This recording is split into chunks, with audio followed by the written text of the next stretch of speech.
팬 여러분 안녕하십니까. 역동화 감동 하나원큐 K리그1 7라운드가 종료되었고 이제는 7라운드 결과 체크와 함께 8라운드 프리뷰를 진행해보도록 하겠습니다. 먼저 7라운드 결과부터 보도록 하겠습니다. 첫 경기 제주와 대구의 경기였습니다. 제주 유나이티드와 대구 FC 모두 득점을 기록하지 못했는데요. 개인적으로는 김동준 선수가 제주의 골문을 든든하게 지켜줬기 때문에 제주가 몇 번의 공격을 좀 시도를 할 수 있었지만 그럼에도 불구하고 공격진은 조금 아쉬운 모습이었습니다. 그렇기 때문에 우선은 김동준 선수에게 경기 MVP 자격을 수여를 하도록 하겠습니다. 자, 다음 경기 인천 유나이티드와 울산 현대의 경기였습니다. 전반 51분 엄원성 선수가 득점을 기록했지만 74분 무거서 선수가 프리 헤더를 성공시키면서 1대1 동점으로 경기가 종료됐습니다. 개인적으로는 울산 현대의 맹공을 막았던 김동헌 선수를 MVP로 뽑고 싶습니다. 델브리지 선수 역시 상당히 좋은 역할을 많이 해줬는데 그래도 우선은 골키퍼인 김동헌 선수를 MVP로 선정을 해보도록 하겠습니다. 다음 경기 김천 상무와 수원 삼성의 경기였습니다. 전반 14분 조규성 선수가 굉장히 코스가 좋은 중거리 슛을 성공시키면서 좋은 득점 이어나갔고 후반까지 어느 정도 이어갔지만 후반 62분 사리치 선수가 좋은 득점 성공시키면서 1대1 경기가 종료됐습니다. 개인적으로 뽑은 MVP는 선취골 기록했던 조규성 선수가 되겠습니다. 다음 경기 강원FC와 전북현대의 경기였습니다. 전반 20분 박규민 선수가 득점을 기록하면서 10분의 생명연장을 가져갔고요. 그리고 38분 김보경 선수가 다시 한번 득점을 기록하면서 2대0으로 앞서 나갔습니다. 다만 후반에는 전북현대가 지배하는 흐름에서 조금은 바꿔 나갔는데요. 강원FC가 후반에 조금 더 많은 시간 공을 잡고 플레이를 이어나가면서 72분 김대원 선수가 득점을 기록하기도 했지만 그 이후에는 전북현대가 강원FC의 공격을 어느 정도 막아낼 수 있었고 덕분에 전북현대가 2대1로 승리를 가져갔습니다. 개인적인 MVP는 데뷔골 기록했던 박규민 선수를 뽑도록 하겠습니다. 자, 다음 경기 수원FC와 성남FC의 경기입니다. 전반 매우 극초반에 멸리치 선수가 득점을 하면서 성남이 1대0으로 앞서 나갔지만 이후에 김현 선수가 그림 같은 발바닥골로 1대1 득점을 만들어냈고요. 그렇게 전반이 끝나는 듯 싶었지만 헤더를 붙이면서 결국은 신재원 선수가 자책골을 넣는 상황이 벌어졌습니다. 그리고 그 이후에 후반전 시작된 지 8분 만에 이승우 선수가 좋은 득점을 기록해줬지만 이후에 다시 한번 박수일 선수가 득점을 기록하면서 3대2로 달아났고요. 이승우 선수도 골을 넣고 춤을 췄고 박수일 선수도 골을 넣고 춤을 췄습니다. 그리고 이후에 73분 라스가 복귀 득점을 성공시키면서 3대3 아주 좋은 분위기를 만들어 갔는데 결국엔 마지막에 수비수 김민혁 선수가 득점에 성공하면서 성남FC가 승리를 가져갔습니다. 개인적인 MVP는 김민혁 선수가 되겠습니다. 복귀를 하고 나서 이렇게 첫 경기부터 좋은 폼을 보여주기가 쉽지 않은데 김민혁 선수가 좋은 폼 보여주면서 결국에는 성남FC가 승리를 가져가지 않았나 싶습니다. 자, 다음은 포항 스틸러스와 FC서울의 경기입니다. 이 경기 이번 라운드 마지막 경기였는데요. 전반 18분 이광혁 선수가 선취골을 넣었습니다. 이수빈 선수의 그림 같은 스루 패스에 이광혁 선수가 좋은 마무리를 보여줬고요. 그러나 그렇게 경기가 끝날 것 같았지만 결국에는 김진야 선수가 페널티 박스 안까지 드리블로 치고 들어가면서 고영준 선수의 파울을 유도했고 페널티킥을 얻어냈습니다. 그 페널티킥을 나상호 선수가 깔끔하게 마무리하면서 1대1로 경기가 종료되었고요. 개인적인 MVP 게임체인저 김진야 선수였습니다. 자, 그러면 이제 프리뷰를 슬슬 시작해 보도록 하겠습니다. 그 전에 승부 예측부터 봐야겠군요. 승부 예측. 제주 유나이티드와 대구 FC의 경기, 제주 유나이티드가 승리를 할 것이라고 예측을 했지만 제주 유나이티드와 대구 FC가 무승부를 거두면서 예측은 실패하게 됐고요. 인천 유나이티드와 울산 현대의 경기, 울산 현대의 국가대표 공백기가 약간은 있었기 때문에 울산 현대가 좀 힘들지 않을까라는 생각을 했는데 실제로 인천 유나이티드가 무승부를 거두는데 성공했습니다. 다음으로 김천 상무와 수원 삼성의 경기, 김천 상무는 확실한 피니셔를 갖고 있었고 수원 삼성은 피니셔들의 폼이 올라오지 않았다는 점들을 생각해서 김천 상무의 승리를 걸었지만 김천 상무가 결국은 무승부를 거두게 됐습니다. 다음은 강원FC와 전북현대의 경기입니다. 전북현대가 이 흐름을 끊게 되지 않을까라는 생각을 했는데 결국은 전북현대가 정말 끊어냈고요. 다음으로 수원FC와 성남FC의 경기, 성남FC가 흐름이 좋지 않았지만 이 경기를 통해서 흐름을 어느 정도 반전하는 데 성공을 했습니다. 다음으로 포항 스틸러스와 FC서울의 경기, 무승부를 거두지 않을까라는 생각이 좀 들었고 두 팀 모두 뭐 라인 브레이킹이나 이런 걸 잘하고 있고 FC 서울이 가장 잘하는 점을 가장 잘 뚫어내는 게 포항 스틸러스라고 생각을 해서 이러면 좀 비등비등하게 가지 않을까라는 생각을 했는데, 실제로는 포항 스틸러스가 경기 전반 지배를 하고 이후에 좀 FC 서울이 뒤따라잡는 그림이었지만 결국에는 FC 서울이 뒤따라잡았고, 그러면서 1대1 무승부가 나오게 됐습니다. 자, 그럼 이제 진짜로 8라운드 프리뷰 시작해보도록 하겠습니다. 첫 번째 경기 수원 삼성과 전북 현대의 경기입니다. 4월 5일 7시 바로 내일 수원 월드컵 경기장에서 벌어지는 경기고요. 지난 시즌 파이널 A까지 두 팀은 만났습니다. 지난 시즌 전적은 3승 1패로 전북 현대가 앞서 나가고 있습니다. 지난 시즌 전적은 홈팀을 기준으로 말씀드리고 있다는 점, PPT에 나오는 화면은 홈팀 기준이라는 점을 좀 미리 말씀을 좀 드리고요. 현재 순위 수원 삼성은 10위, 전북 현대는 8위에 위치하고 있습니다. 관전 포인트도 보면서 말씀드리겠습니다. 먼저 수원 삼성입니다. 초반 실점은 최대한 억제해야 할 것 같습니다. 수원 삼성의 경우 좀 좋은 흐름 가져가면서 충분히 선취골을 기록하고 점수차를 벌릴 수 있는 팀이라고 생각을 하는데, 최근에 초반 실점이 너무 많습니다. 초반 실점을 하면서 뭐 강원FC전도 그랬고 김천상무전도 그랬고, 당장 바로 최근 두 경기에서 초반에 실점을 하면서 수원 삼성이 끌려가는 모습을 많이 보였는데, 수원 삼성이 이 점을 잘 막기 위해서 노력을 해야 될 것 같습니다. 물론 센터백의 부상 문제, 뭐 중원에서 최성근의 거의 시즌 아웃급 부상 이런 것들이 있긴 하지만, 이런 점을 억제하지 못하면 수원 삼성은 파이널 A까지 올라가는 데에는 상당히 부담감을 느낄 수밖에 없는 그런 스쿼드가 될 수 있지 않을까 싶습니다.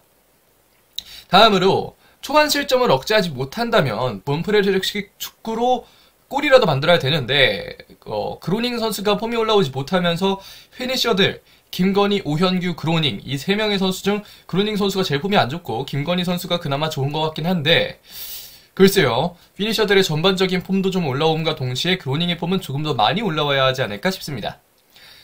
다음으로 전북의 백스리를 깨기 위한 방책이 있을까?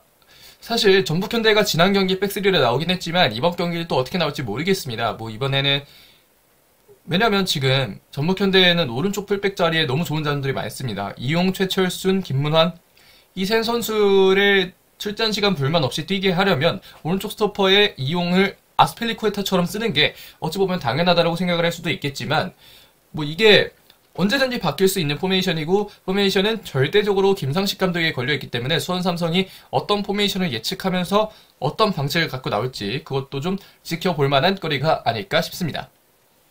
다음은 전북 현대입니다. 김상식 감독이 결국은 전술에 어느 정도 변화를 줬습니다. 이전에는 뭐 4-3-3만 줄기차게 사용을 했다면 이번에는 3-5-2 포메이션을 가져가면서 어느 정도 강원을 눌러주는 모습이었는데, 과연 상식 종신이 일어날 수 있을지 전북 현대 팬분들께서는 두려움 반, 기쁨 반으로 좀 지켜보시지 않을까 싶고요. 구스타보 윌류첸코 투톱으로 가는 게 가장 좋지 않을까 싶긴 합니다. 중원에서 활력을 부여해주고 활동량을 많이 가져가 줄 수 있는 선수들이 많기 때문에, 물론 그러면서 패싱도 가능한 선수들이고요. 그렇기 때문에 구스타보나 일류첸코 선수가, 특히 구스타보는 수비 가담도 열심히 도움을 주고 있어서 이 두 선수가 한번 투톱으로 나오는 게 어떨까라는 생각을 조금 갖고 있습니다. 김진수와 김문환 윙백은 리그 정상급입니다. 사실 김진수 선수가 지난 경기에는 교체 출전을 하긴 했지만 이제 뭐 A매치 기간도 좀 지났고, 물론 많이 지나진 않았지만 뭐 아마도 수원 삼성과의 경기 아니면 그 다음 경기 즈음에는 김진수 선수와 김문환 선수가 양쪽 윙백으로 선발 출전하는 일도 좀 일어나지 않을까, 뭐 그런 생각도 하고 있습니다. 다만 그 선수들이 모두 나오면 리그 정상급 윙백들이기 때문에 전북 현대의 전력은 한층 더 강해질 것이다 라는 말씀을 드려보고 싶습니다. 자, 그러면 예상 라인업 보면서 말씀을 드리겠습니다. 이번에 새로운 시스템을 도입했는데요. 제가 키플레이어로 뽑는 선수 옆에 노란색 별표를 표시를 해뒀습니다. 라인업 소개하면서 각 팀 소개 끝나고 좀 말씀을 드리겠고요. 먼저 수원 삼성 소개를 해드리겠습니다. 양현목 골키퍼, 백스리에는 불투이스, 이한도, 박대원, 윙백에는 이기재와 김태환, 중원에는 사리치, 김상준, 강현묵, 투톱에는 김건희와 오현규입니다. 사실 민상기 선수가 어느 정도 컨디션이 올라오고 하면 민상기 선수를 지금 이한도 선수가 있는 가운데 자리에 놓고, 이한도 선수가 피지컬이 좋은 선수이기 때문에 박대원 선수 자리인 이 오른쪽 센터백 자리로 갈 수 있는데, 아직까지 민상기 선수의 폼이 완벽하게 올라오지 않았다라는 판단이 있지 않을까라는 생각이 들었습니다. 윙백들의 폼은 지금 매우 안 좋은 상황인 것을 모두가 알고 있지만, 사실 이 선수들이 아니라면 이 위기를 돌파해 나갈 수 있는 사람도 없습니다. 따라서 이 두 선수 계속 믿고 기용하면서 폼이 올라올 수 있을 때까지 어느 정도 좀 텀을 두는 게 좋지 않을까 싶고요. 특히 ACL 휴식기가 있는 동안에 이 선수들의 체력을 충분히 다시 한번 좀 비축을 해주면 조금 더 좋지 않을까라는 생각이 들었습니다. 중원 구성화는 조금 변화가 있을 수도 있을 것으로 보입니다. 사실 강현묵 선수가 지속적으로 출전한 것도 아니고 지난 경기 역시 뭐 염기훈 선수와 뭐 사리치하고 아우레에 뭐 김상주를 두던 뭐 이런 식으로 갔는데 사실 전북현대의 3백을 뚫으려면 어느 정도 공격적인 전술도 조금 필요합니다. 뭐 수원 삼성이 아예 수비적인 텐션을 갖고 나올지도 모르겠습니다만 그렇기 때문에 이렇게 중원 3명이 나오면 좀 공격적이지 않을까라는 생각이 들었고 그로닝 선수를 선발 출전시키기에는 조금 부담이 있지 않나라는 생각이 들어서 우선은 김건희와 오현규 투톱을 세워봤습니다. 제가 뽑은 수원 삼성의 키플레이어는 사리치 선수인데요. 지난 경기에서도 득점을 기록했고 번뜩이는 모습을 많이 보여줄 수 있는 선수가 사리치 선수라는 생각이 들어서 전북현대의 막강한 수비진을 잘 뚫어낼 수 있는 선수는 사리치 선수의 어떤 그런 공간 패스나 이런 것들이 주가 되지 않을까 싶습니다. 다음으로 전북현대입니다. 송범근 골키퍼, 백스리에는 박진섭, 홍정호, 이용, 윙백에는 김진수와 김문환, 중원에는 김진규, 백승우, 김보경, 투톱에는 일류첸코와 구스타보입니다. 사실 백스리나 윙백 기용은 일단 백스리는 지난 경기 그대로고요. 윙백도 오른쪽은 그대로인데 김진수가 선발로 복귀하게 되지 않을까 싶습니다. 중원에서 이 세 선수는 리그 정상급 선수들이고 폼이 많이 올라와 있는 선수들이기 때문에 아무래도 전북현대가 가장 잘 내세울 수 있는 산미들이 아닐까 싶고요. 대신 쿠니모토 선수가 우선은 김진수 자리에 쓸 수도 있다는 점은 뭐 알고 계시는 것이 이미 다 알고 계시겠지만 윙백 자리에 쿠니모토 선수도 뛸 수 있기 때문에 일단 기본적으로 날개가 되는 선수니까요. 그렇기 때문에 우선은 김진수 선수를 왼쪽으로 예측을 하지만 이 자리에 쿠니모토 선수가 충분히 나올 수도 있습니다. 그리고 이 투톱은 예상 라인업이라기보다는 그냥 제가 좀 나왔으면 하는 투톱 구상인데 일류첸코 선수와 구스타보 선수의 장점을 합치면 정말 좋은 결과가 나옵니다. 그렇기 때문에 이 두 선수를 한 번에 좀 기용해주는 건 어떨까라는 생각을 좀 갖고 있습니다. 그러면서 자연스럽게 전북현대의 키플레이어는 구스타보 선수가 될 텐데 구스타보 선수가 좋은 능력 보여주고 어느 정도 선발로서의 입지를 굳혀갈 수 있다면 그렇다면 전북현대에게 매우 큰 도움이 될 수 있지 않을까 뭐 그런 생각을 갖고 있습니다. 그러면 전북현대와 수원삼성과 전북현대의 경기는 이 정도에서 마무리를 해보도록 하겠습니다. 네, 다음 경기 넘어가 보겠습니다. 다음 경기는 대구FC와 인천유나이티드의 경기입니다. 지난 시즌 전적은 인천유나이티드가 대구FC를 상대로 2승을 거둬갔습니다. 현재 순위 대구FC는 6위, 인천유나이티드는 2위에 자리하고 있습니다. 그럼 다음 경기, 관전 포인트 보면서 좀 말씀을 드리죠. 대구FC 주축 선수들의 코로나 혹은 부상 조금 어렵습니다. 그렇기 때문에 뭐 세징야도 빠지고 뭐 고재현 선수도 빠지고 이 자리를 메우기 위해서 좀 많은 노력을 했는데 여전히 쉽지는 않아 보입니다.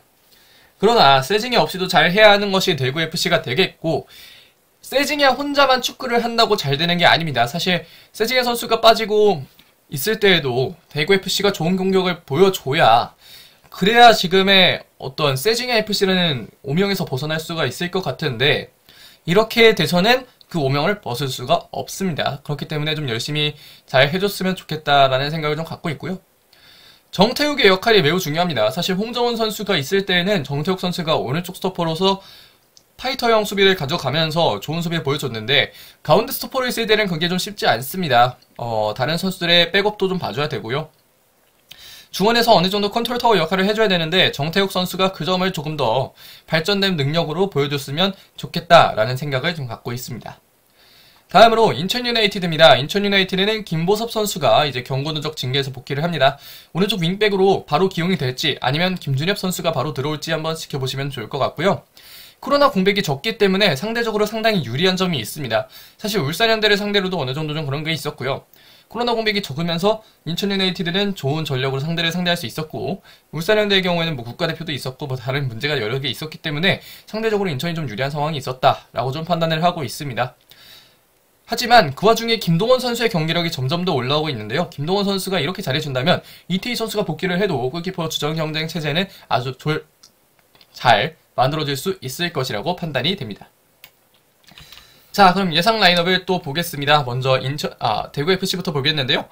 오승훈 골키퍼, 백스리에는 박병현, 정태욱, 조진우, 윙백에는 케이타와 이태희, 중원에는 김희승과 이진용, 2선에는 뭐 2선 내지 1.5선에는 정치인과 라마스, 톱에는 김진혁입니다. 뭐 사실 코로나인지 아닌지 정확히 이게 말씀을 드릴 수는 없지만 중원에 뭐 김희승 선수가 들어왔고 라마스가 한 칸 좀 올라갔고요. 고재환과 세징야가 지난 경기 모두 빠진 모습이 있었습니다. 그렇기 때문에 우선은 그 선수들이 빨리 복귀할 수 없다면 지난 경기 라인업대로 가는 것이 맞지 않나라는 생각을 좀 하게 되고요. 더 말씀드릴 게 많지는 않습니다. 뭐 안용호 선수 자리에 대신에 이제 케이타 선수가 나오고 있다는 점, 그리고 ACL 전까지 대구FC는 좀 많이 체력을 비축해놔야 된다는 점이 있겠고, 다행히도 ACL, 대구FC의 경우 첫 경기가 2000년대생 이상 선수들로만 스쿼드를 구성한 산둥문엉입니다. 그렇기 때문에 뭐 편하게 가지 않을까라는 생각이 좀 들고요. 지난 시즌 베이징공항과의 경기를 좀 생각해보시면 그 경기와 비슷한 양상이 되지 않을까라는 생각을 하고 있습니다. 다음은 이제 인천 유나이티드 예상 라인업 보겠습니다. 골키퍼는 김동원, 백스리에는 델브리지, 김동민, 오만석, 윙백에는 민경현과 김보섭, 중원에는 여름과 이명주, 2선에는 김도혁과 아길라르, 톱에는 무고사입니다. 사실 뭐 인천 유나이티드 전술에 대해서는 제가 몇 번 말씀을 드리지만 이 전술 분석에 동의하지 않는 분들도 분명히 있을 수 있습니다.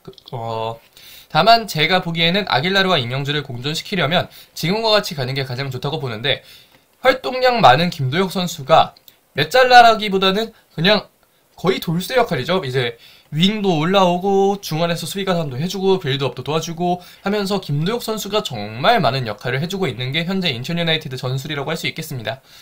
전술에서 김도혁 선수가 가장 중요한 포인트고, 김도혁 선수가 빠진다면 어떻게 될지 상상도 하기 어려울 정도로 김도혁 선수가 지금 좋은 모습 보여주고 있는데 앞으로도 안 다치고 좀 좋은 모습 보여줬으면 좋겠고요.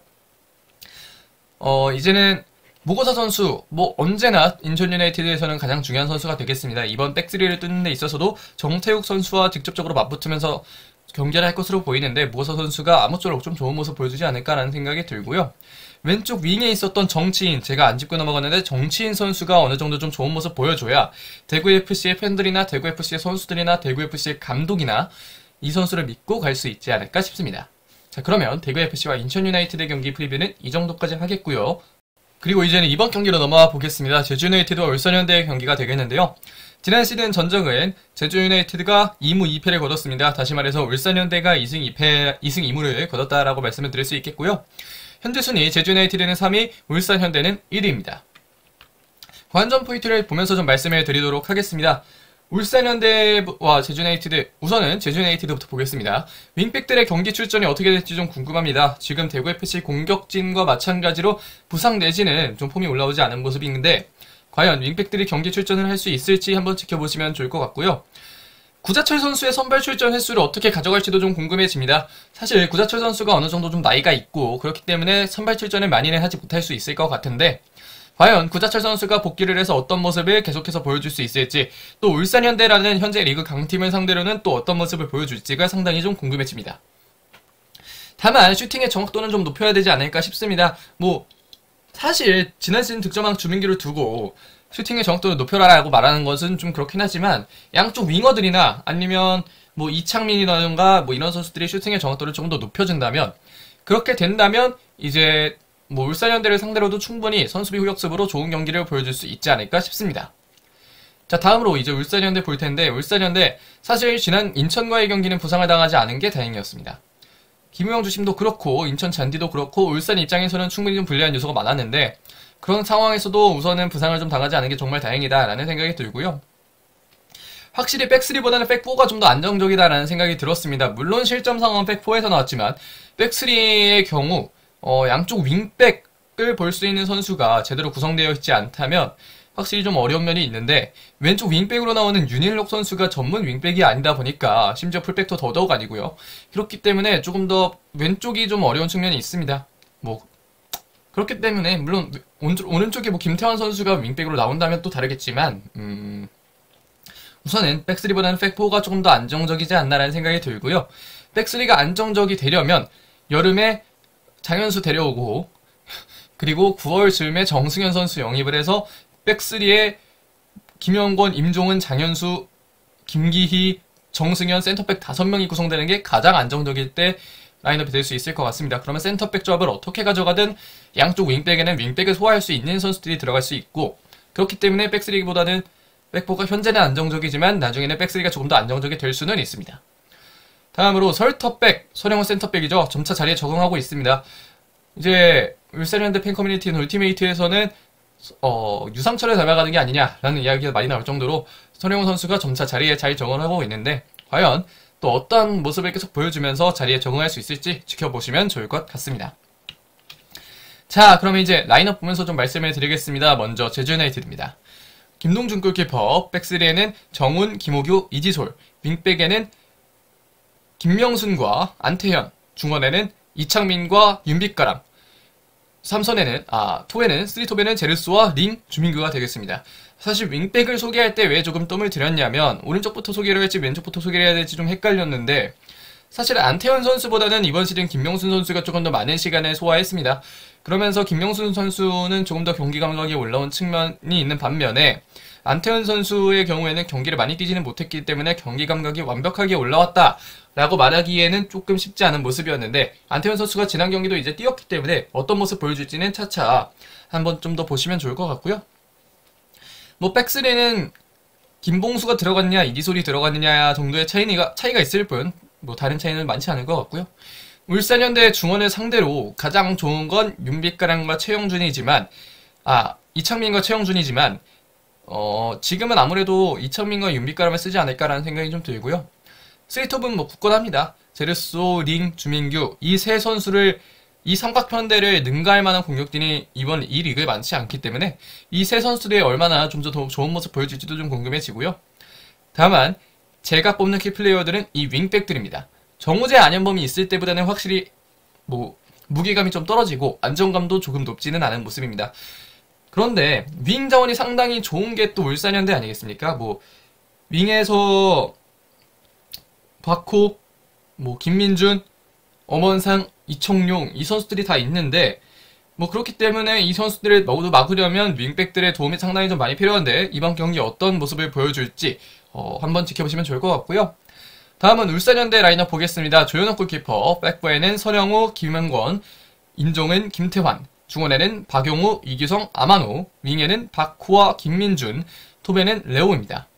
사실 김민준 선수 자리에 김민준 선수가 얼마 안 뛰고 바로 엄원상 선수로 교체가 될 수도 있지만, 김민준 선수가 조금 더 많이 뛰어주면 하는 바람에 일단 김민준 선수를 넣어놨고요. 아마도 좀 교체가 되지 않을까 싶긴 합니다. 사실 울산현대 라인업이라고 하면 더 말씀드릴 게 없을 정도로 일단 기본적인 시스템의 선수들이 잘 들어가는 모습인데, 어떻게 보면 좋기도 하지만 상대팀 입장에서는 어느 정도 예상이 되기 때문에 울산현대는 압도적인 경기력을 보여야만 좋은 경기를 할 수 있다라는 말씀을 좀 드려보고 싶습니다. 그것이 또 맨시티의 경우에도 그렇고요. 맨시티의 경우 특히 압도적인 선수들이 많고 전술도 압도적이기 때문에 확실히 좀 더 앞서 나갈 수 있는 면이 있지만, 그렇게 하지 못한다면 뒷공간을 털릴 수도 있고 다른 여러 가지 측면에서 울산현대는 압도적인 경기를 해야만 한다라는 말씀을 좀 드리고 싶습니다. 그런 측면에서 왼쪽에 있는 바쿠 선수가 좀 더 잘 풀어줘야 될 것으로 보이는데요. 왼쪽에 있는 바쿠가 직접적으로 만나는 상대는 김명순 선수입니다. 그렇기 때문에 김명순 선수를 바쿠 선수가 얼마나 잘 공략해내느냐. 다시 말해서 이 경기는 중원의 싸움도 있겠지만 김명순과 바쿠 그리고 안태현과 엄원상의 싸움이라고 봐도 무방할 정도로 이 양쪽 날개에서 펼치는 싸움이 상당히 볼만하지 않을까라는 생각을 하게 됩니다. 자, 이 정도로 끝냈고요. 바로 이제 성남FC와 김천상무의 경기 보겠습니다. 성남FC의 현재 순위는 12위, 김천상무의 현재 순위는 5위가 되겠고요. 지난 시즌 전적은 없습니다. 자, 관전 포인트 보면서 말씀을 드리도록 하겠습니다. 성남FC 폼이 점차 올라오고 있는 뮬리치입니다. 뮬리치 선수가 지난 경기에 선취골을 넣었고 좋은 모습 보여줬는데, 뮬리치 선수가 사실 이제 라마단 기간이 왔기 때문에 오전 경기에는 좀 힘을 쓸 수가 없지만 저녁 경기 아니겠습니까? 저녁 경기를 하면 조금 더 나아지지 않을까라는 생각이 좀 들고요. 성남에게는 사무이가 좋다는 걸 지난 경기에서 보여주지 않았나 싶습니다. 뮬리치 선수라는 선수가 있고 그 파트너로 전성수 선수가 있으면 상대팀이 막는 걸 상당히 좀 어려워하게 되고요. 그러면서 성남FC는 확실히 사무이를 사용하는 게 좋다. 대신에 다른 선수들이 좀 더 좋은 활약해줘야 그래야 성남FC가 좀 더 살아나지 않을까 싶고, 다만 수원FC전 승리로 어느 정도의 분위기 전환은 가져갈 수 있지 않을까라는 생각을 좀 하고 있습니다. 다음으로 이제 김천상무 보겠습니다. 정승현이 복귀하면서 수비는 조금 더 안정적이 됐습니다. 뭐 정승현, 박지수, 정승현, 김주성, 정승현, 하창래 아니면 아예 백스리 구성할 수도 있고요. 이런 측면에서 정승현의 복귀는 확실히 김천에게는 호전적인 그런 것이 아닐까라는 생각이 듭니다. 다음으로 황인재 안정감을 좀 더 생각해봐야 되지 않을까 싶은데 사실 황인재라는 선수는 빌드업도 되고 뭐 다른 것도 다 되지만 구성현이라는 선수보다는 안정감이 조금은 떨어지는 게 사실입니다. 그렇기 때문에 황인재 선수가 지속적으로 구성현 선수가 돌아와도 키퍼 자리를 챙기려면 안정감을 조금 더 늘려줘야 되는데 황인재 선수 지금까지도 상당히 잘하고 있지만 조금 더 폼을 올려줘야 그래야 김천이 조금 더 안정적으로 나아갈 수 있지 않을까라는 생각을 갖고 있습니다. 역시 조기성만 믿으면 안 된다라는 점이 또 세 번째가 될 텐데 조기성 선수가 사실 국가대표 공격수 좋은 공격수이긴 합니다만 사실 조기성 선수 혼자 축구하는 게 아니거든요. 중원에 있는 뭐 다른 여러 선수들이 도움을 주지 않으면 김천상무가 나아갈 수가 없고 조기성 선수 역시 플레이하는데 조금은 어려움을 겪을 수밖에 없습니다. 그렇기 때문에 김천상무는 조기성 말고 다른 공격 자원들도 좀 생각을 해봐야 되지 않을까 싶고요. 라인업 보면서 조금 더 말씀을 드리도록 하겠습니다. 먼저 성남FC입니다. 김영각 골키퍼, 백스레는 강희빈, 김민혁, 권한규, 윙백에는 박수일과 이시영, 중원에는 이종성, 김민혁, 안진범, 투톱에는 뮬리치와 전성수입니다. 안진범 선수가 드디어 복귀를 했습니다. 안진범 선수가 지난 경기에서도 괜찮은 활약을 보여줬고요. 센터백 자리에는 김민혁 선수가 복귀를 했는데 김민혁 선수가 정말 좋은 모습 많이 보여줬습니다.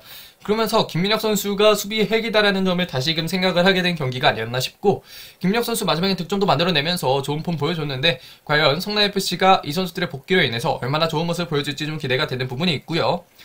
투톱은 뮬리치와 전성수가 가장 좋습니다. 사실 뭐 이종호 선수도 있고 다른 선수도 있지만 이종호 선수를 쓰려면 차라리 전성수 이종호를 쓰는 게 낫지 않을까라는 생각을 좀 갖고 있을 정도로 우선은 뮬리치와 전성수 조합이 가장 좋고 그 다음이 이제 전성수 이종호 내지는 뭐 뮬리치 이종호 이렇게 가는 게 가장 어느 정도 좀 좋지 않을까 싶고요.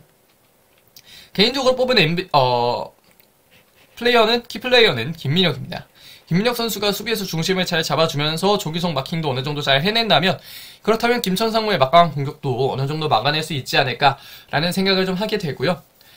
성남FC는 이 정도만 봐도 될 것 같습니다. 다음은 이제 김천상무입니다. 김천상무는 황인재 골키퍼, 백후에는 유인수, 정승현, 박지수, 강윤성, 중원에는 권혁규, 문지환, 박상혁, 윙에는 이영재와 권창훈, 톱에는 조규성입니다. 사실 중원에서 고승범 선수가 코로나가 오피셜이 떴죠. 뜬지는 좀 오래 되긴 했지만 아랍에미리트에서 격리를 해야 되기 때문에 조금 오래 걸리고요. 고승범 선수가 없기 때문에 현재 중원이 권혁규, 문지환, 박상혁으로 구성이 됐는데 확실히 조금은 떨어지는 모습이 있었습니다. 뭐 이 선수들이 이번 시즌 많이 호흡을 맞춰왔던 선수들이 아니기 때문에 조금 더 그런 점이 있고요. 다만 호흡을 맞춰 나간다면 충분히 클래스 있는 선수들이기 때문에 중원에서 활력을 충분히 보여줄 수 있지 않을까라는 생각을 하고 있습니다. 백포에는 정승현 선수가 복귀하면서 정승현과 박지수가 센터백 조합을 맞출 것으로 보이고 윙에 이제 이영준 선수가 들어가게 됐는데 서진수 선수가 뛸 수 없는 상황이 되면서 이영준 선수가 왼쪽 윙으로 갔습니다.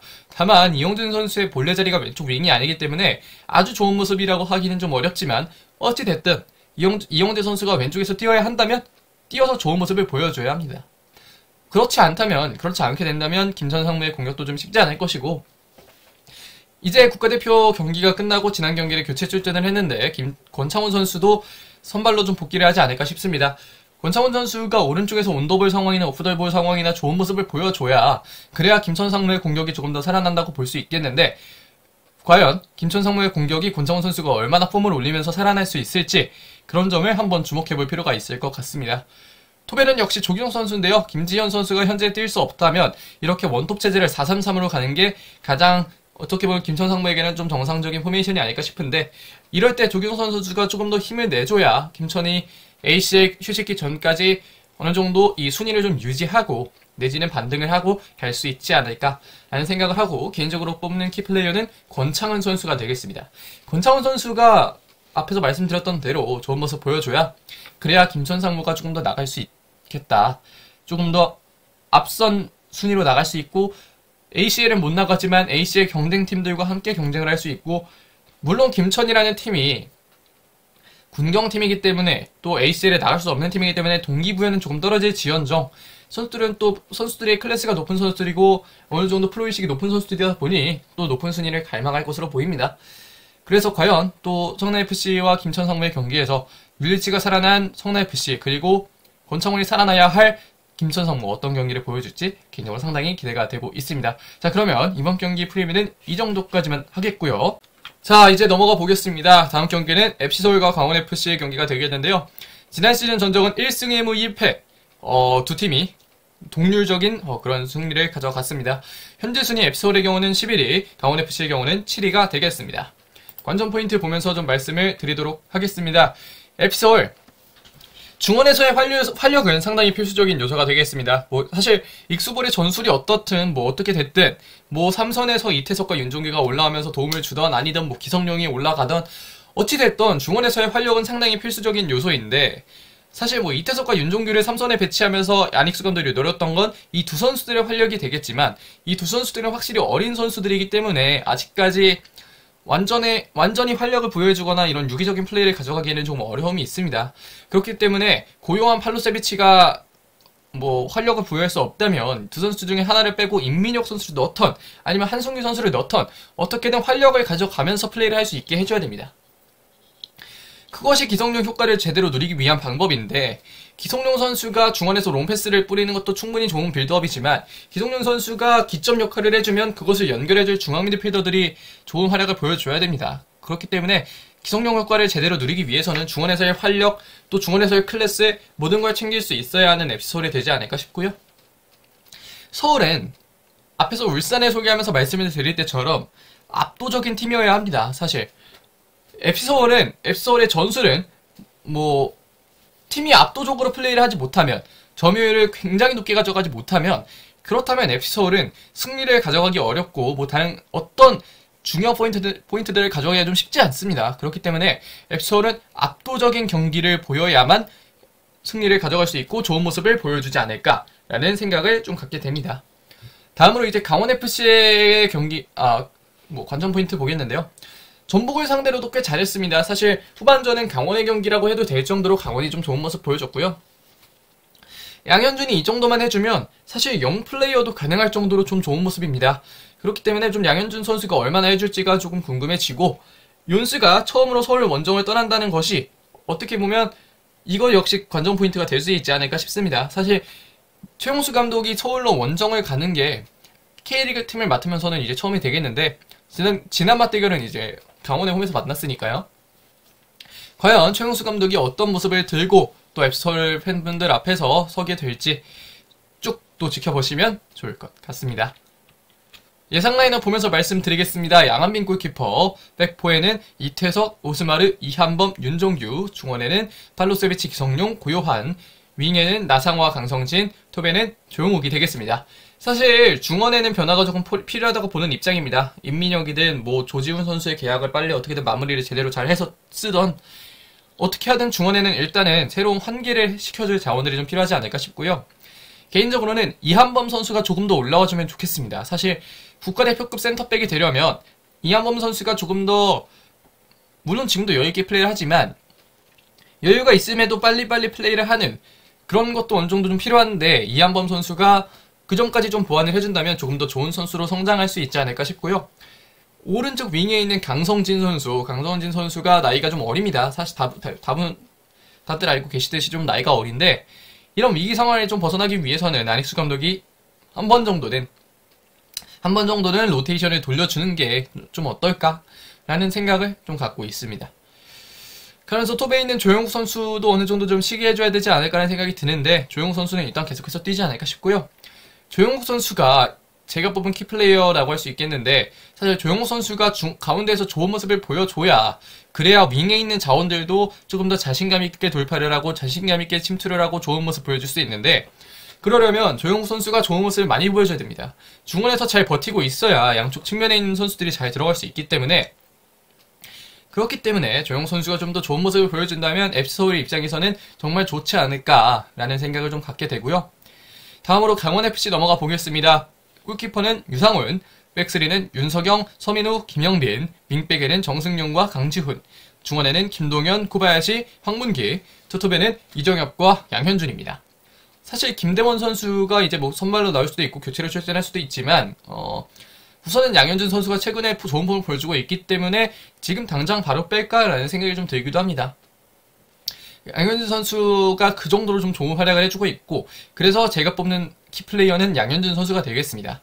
사실 이정엽 선수라고 하면 득점보다는 뭐 몸으로 버텨주고 내주고 세컨볼 따주고 이런 점이 좀 더 좋은 선수인데, 양현준 선수가 그런 세컨볼을 받아서 침투를 본인이 가져가든 드리블을 가져가든 하면서 좋은 모습 보여줄 수 있고 피니셔로서의 역할도 점차 성장을 해간다면 이제 보여줄 수 있는 선수이기 때문에, 그런 점에서 뭐 이 강원FC가 3-4-2를 쓰던 3-5-2를 쓰던 뭐 어떻게 가던 강원FC 입장에서는 양현준 선수가 이렇게 잘해주는 게 점점 더 좋은 모습을 보여줄 수 있는 길이 되지 않을까 싶고요.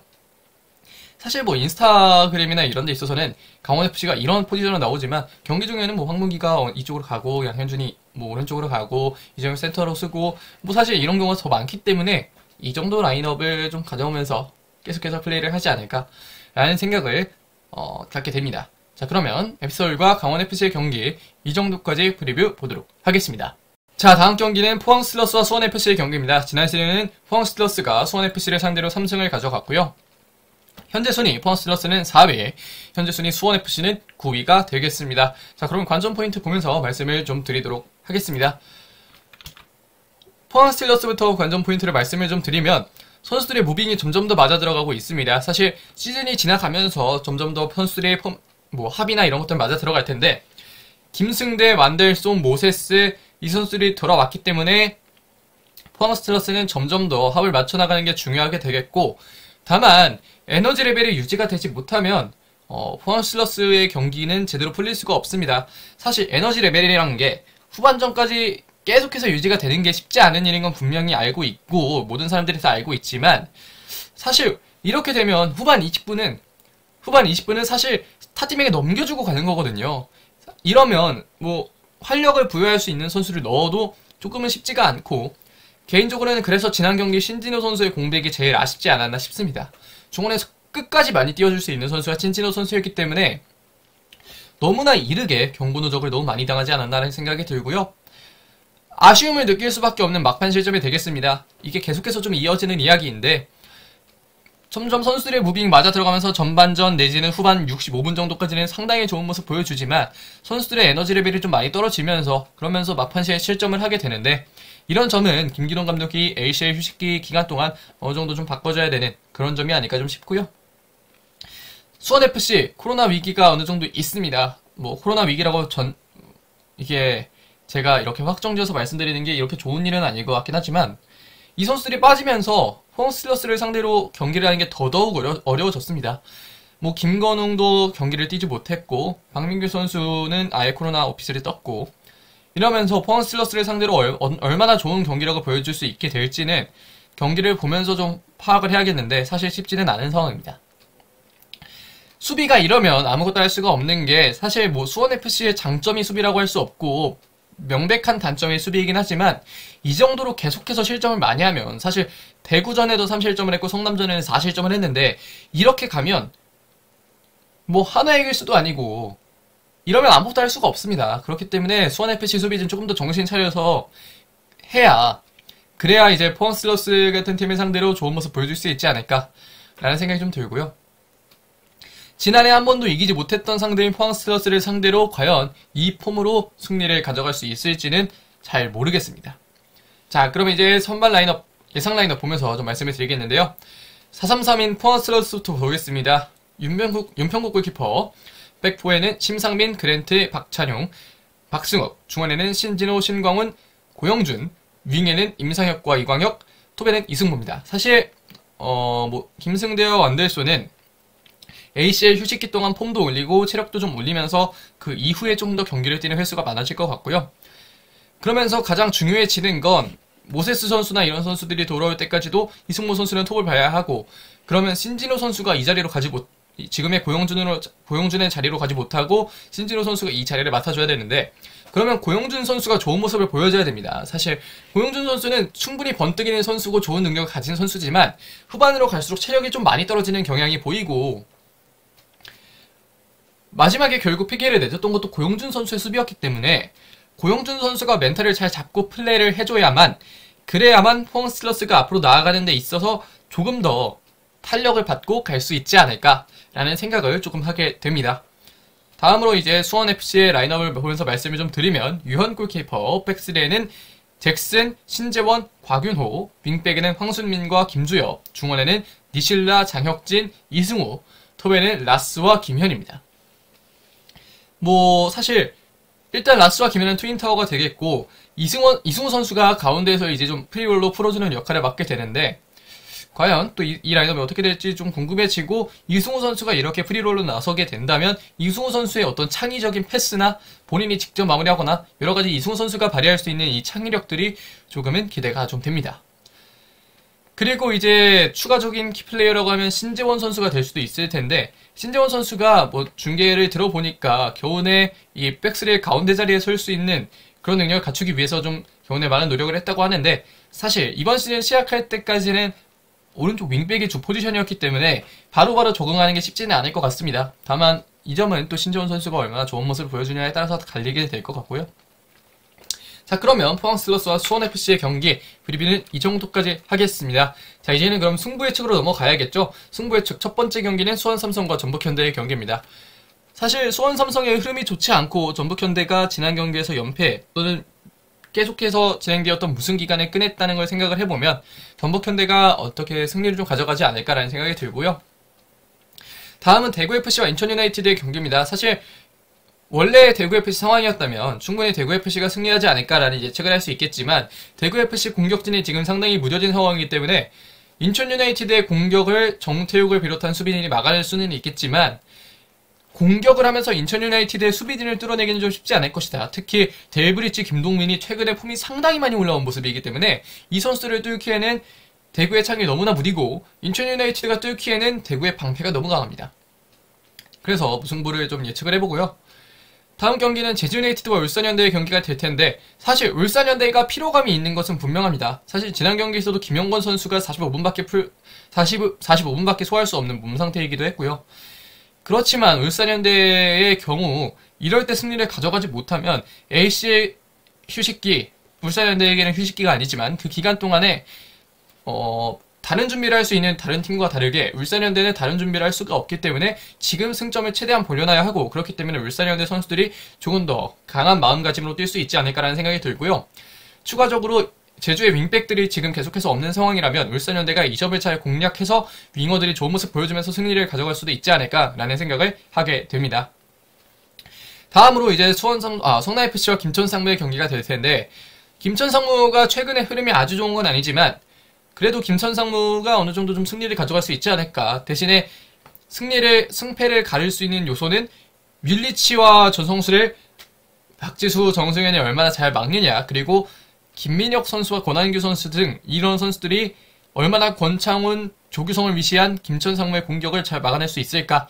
이 점은 좀 포인트가 되지 않을까 싶은데, 아무래도 김천상무가 좀 더 승리를 가져갈 확률이 높지 않을까. 대신에 현재 김천상무는 선수들이 빠진 상황이고 성남FC는 선수들이 오히려 들어온 상황이기 때문에 그런 측면에서는 김천상무가 무승부를 거두거나 좀 질 수도 있지만 우선은 정배는 김천상무가 아닐까 라는 생각을 좀 하게 됩니다. 이제 FC서울과 강원FC의 경기로 넘어가 보면 안익수 감독은 지배적인 전술을 펼칠 수 있는 감독이지만 최용수 감독은 그런 지배적인 전술에 상당히 강한 감독입니다. 그렇기 때문에 최용수 감독은 무승부를 거둘 수 있지 않을까. 나아가서 최용수 감독이 원하는 축구를 하게 된다면 그러면 강원FC가 승리를 가져갈 수도 있겠지만, 최근 강원FC의 공격을 보면 FC서울의 이 수비진을 제대로 뚫어낼 수 있을지, 특히 라인 브레이킹이나 이런 과정에 있어서 제대로 뚫어낼 수 있을지에 대해서 조금은 의문이 가기 때문에 무승부를 좀 거두지 않을까라는 그런 식으로 예측을 좀 해보겠습니다. 다음으로 마지막 경기인 포항 스틸러스와 수원FC의 경기인데, 이 경기는 어떻게 보면 좀 모두가 비슷하게 예상을 하지 않을까 싶습니다. 수원FC는 지난 경기 4대3으로 패배를 했고, 포항 스틸러스는 지난 경기 1대1 무승부를 거두긴 했는데, 이 두 팀의 흐름이 아주 좋다고는 볼 수 없지만 그래도 전력상으로는 포항 스틸러스가 앞서고 있기 때문에 포항 스틸러스가 승리를 좀 할 수 있지 않을까, 그렇게 좀 간단하게 예측을 해보도록 하겠습니다. 자, 여기까지 이제 K리그1 7라운드 결과와 8라운드 프리뷰를 해봤습니다. 제가 지금 이게 어느 정도 좀 여유를 갖고 녹음을 할 수 있었으면 좋았을 텐데, 바로 이제 하루 쉬고 경기라 바로 제가 찍을 수밖에 없는 상황이라서 조금 목 상태도 안 좋고 이랬다는 점은 여러분들께 양해의 말씀을 좀 구하고요. 앞으로 목 상태 잘 회복해서 좋은 영상 그리고 좋은 목소리로 여러분들 찾아뵙도록 하겠습니다. 여기까지 하겠습니다. 고맙습니다.